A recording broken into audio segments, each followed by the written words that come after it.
Sir ಇನ್ನು ಇವರಿಗೆ FIR copy ಕೊಟ್ಟಿಲ್ಲ ಮತ್ತೆ ಇನ್ನು ಈಗ ಡಾಕ್ಟರ್ ಸರ್ಟಿಫಿಕೇಟ್ ಏನು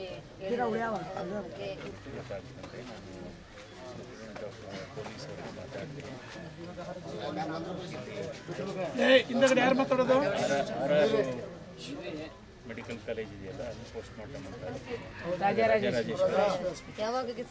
ಯಾವಾಗ ಆಗಿದೆ ಪೋಸ್ಟ್ ಮಾರ್ಟಮ್ ಎಷ್ಟು ಎಂದಲಾಗಿದೆ ಈಗ 12ನೇ ತಾರೀಕು ಆಗಿದೆ ಸರ್ ಮಳವಳ್ಳಿ ಇದೇ ತರಕ್ಕೆ FSL ರಿಪೋರ್ಟ್ ಅಂತ FSL ರಿಪೋರ್ಟ್ ಬಂದಮೇಲೆ ಕರೆಕ್ಟಾಗಿ ಇದಕ್ಕೆ ಇದ್ರೆ ನಿಜ ಅದು ಕಾರಣ ಏನು ಏನಾದರೂ ಬೇರೆ ಥರ ಆಗಿದೆಯಾ ಅದೆಲ್ಲ ಗೊತ್ತಾಗುತ್ತೆ. ಸೊ ಮೋಸ್ಟ್ಲಿ ಬೆಳಿಗ್ಗೆ ಬರುತ್ತೆ ಅಥವಾ ಅವರು ಫೋನ್ ಮಾಡಿ ಸರ್ ಯಾಕಂದ್ರೆ 24 ಗಂಟೆ ಒಳಗೆ ಪೋಸ್ಟ್ ಮಾರ್ಟಮ್ ರಿಪೋರ್ಟ್ ಬರ್ಲಿಕ್ಕೆ ಸಾಧ್ಯತೆ ಇದೆ ಸರ್. ಯಾಕೆ ಅಂತಂದ್ರೆ ನಾವು ಮಳವಳ್ಳಿಲಿ ಒಂದು ಕೇಸ್ ಇಲ್ಲ ಸರ್ ಬೇಕಾದ್ರೆ ತುಂಬಾ ಇಂಪಾರ್ಟೆಂಟ್ ಒಳಗಡೆ ಅದು ಬರಬೇಕು. ನಾನು ಸ್ಟೂಡೆಂಟ್ ಫೆಡರೇಷನ್ ಆಫ್ ಇಂಡಿಯಾ ಕಡೆಯಿಂದ ಒಂದು ಸ್ಟೂಡೆಂಟೇ, ಅನ್ಯಾಯ ಆಗಿರೋದು ಒಂದು ಸ್ಟೂಡೆಂಟೇ.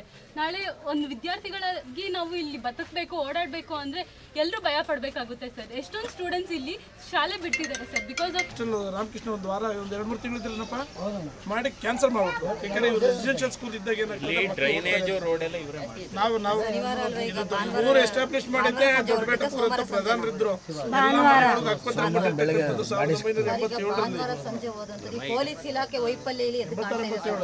ಯಾಕೆ ಅಂತಂದ್ರೆ ಅಣ್ಣ ಈಗ ರಾತ್ರಿ 1 ಗಂಟೆಗೆ ಹೋಗಿದ್ದಾರೆ, ನನ್ನ ಮಗಳು ಕಾಣಿಯಾಗೋದೆಲ್ಲ ಕಾಣಿಸ್ತಾ ಇಲ್ಲ ಅಂತ ಇಲ್ಲಿ ರೈಲ್ ಟ್ರ್ಯಾಕ್ಗಳೆಲ್ಲ ಇದೆ. ತಕ್ಷಣದಲ್ಲಿ ಪೊಲೀಸ್ ಇಲಾಖೆ ಅವರು ಕಂಪ್ಲೇಂಟ್ ಕೊಡ್ಲಿಕ್ಕೆ ಹೋದಂಥ ಸಂದರ್ಭದಲ್ಲಿ ಪ್ರಮುಖವಾದ ಇದರಲ್ಲಿ ಹುಡುಕುವಂಥ ಪ್ರಯತ್ನ ಮಾಡಿದರೆ ಮತ್ತೆ ಯಾರು ಆರೋಪಿಗಳು ಯಾರು ಅಂತ ಗೊತ್ತಾಗ್ತಾ ಇತ್ತು. ಈಗ ಆರೋಪಿಗಳಾಗಿ ಪೊಲೀಸ್ ಅವ್ರ ನಿರ್ಲಕ್ಷ್ಯದಿಂದಲೇ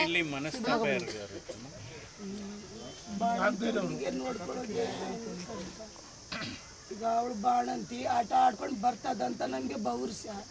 ಇಷ್ಟು ದಿನ ಎಲ್ಲಿ ಹೋಗೋದಿಲ್ಲ.